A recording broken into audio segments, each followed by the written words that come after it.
भाई अगर 20-30 ट्रेड के बाद भी अगर आपका फंडेड अकाउंट पास नहीं हो रहा है तो प्रॉब्लम आपकी स्ट्रेटेजी में नहीं, आपकी रिस्क मैनेजमेंट में है। आई नो कि ये 1% या फिर उससे भी कम रिस्क लेके आपका जो अकाउंट है वो ब्लो नहीं हो रहा, लेकिन ये भी तो देखो कि आपका अकाउंट क्लियर भी तो नहीं हो रहा है। तुम्हें लग रहा होगा कि मैं अपना अकाउंट ब्लो नहीं कर रहा हूँ मतलब मैं सही हूँ, लेकिन थोड़ा टाइम के बारे में भी तो सोच भाई। 1-2 महीने से सेम अकाउंट लेके बैठे हो, इससे तुम्हारा सिर्फ टाइम बर्बाद हो रहा है और कुछ नहीं। और इमेजिन कि 3 महीने के बाद भी आपका जो अकाउंट है वो ब्लो हो गया, तो इन 3 महीनों में आपने क्या गेन किया? ना पैसा, ना एक्सपीरियंस, ना कॉन्फिडेंस, कुछ भी गेन नहीं किया। एनीवेज मैंने भी पहले ये गलतियां की है और गलती से ही इंसान सीखता है। पहले तो ये समझो कि फंडेड अकाउंट क्लियर करने के लिए तुम्हें ट्रेडर कम और रिस्क मैनेजर ज्यादा बनना पड़ेगा। और इस वीडियो में मैं आपको बताऊंगा कि मैंने ट्रेडिंग में क्या क्या चेंजेस किए और करंटली मैं अपनी रिस्क कैसे मैनेज करता हूँ। तो चलिए शुरू करते हैं।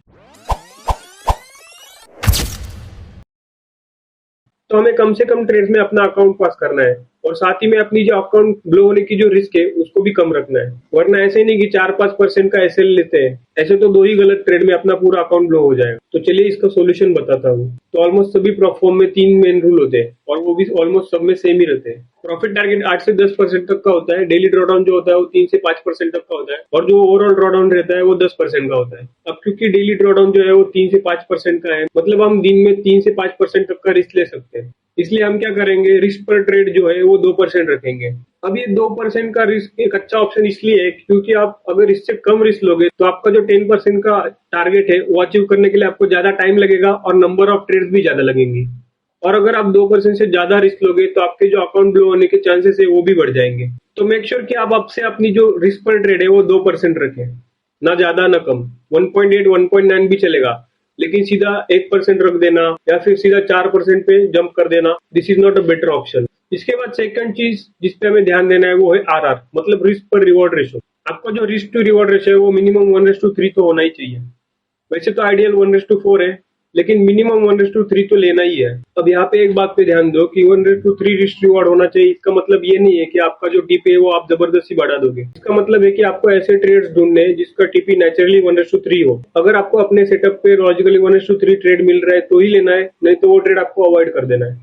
तो आपको पर ट्रेड 2% रिस्क लेनी है और आपका जो मिनिमम रिस्क पर रिवॉर्ड रेशो होगा वो 1:3 होगा। तो ऐसे में इमेजिन कि 2% रिस्क पे आप पहला ही क्लीन ट्रेड लेते हो और आपका टीपी हिट हो जाता है, तो चांसेस है कि आपका अकाउंट एक ही ट्रेड में क्लियर हो जाए। और आपका अकाउंट ब्रीच होने के लिए लगातार 5 ट्रेड में ऐसे हिट होना होगा, जिसके चांसेस बहुत कम है अगर आप अच्छे सेटअप पे काम कर रहे हो तो। और अगर आप स्टार्टिंग में ही 2-3 ट्रेड लूज कर देते हो और नेक्स्ट ट्रेड में अगर आपका टीपी हिट हो जाता है तो आपका जो अकाउंट है वो एक ही ट्रेड में C2C या फिर प्लस में आ जाएगा। और थर्ड चीज ये है कि आपको अपने दिमाग में रखना है कि मैं सिर्फ हाई क्वालिटी ट्रेड ही लूंगा, फिर चाहे मुझे हफ्ते में 3 ट्रेड मिले या फिर महीने में 3। और अगर आपको पता है कि मेरे 3-4 ट्रेड में ही अपना अकाउंट क्लियर होने वाला है तो आप रश नहीं करोगे।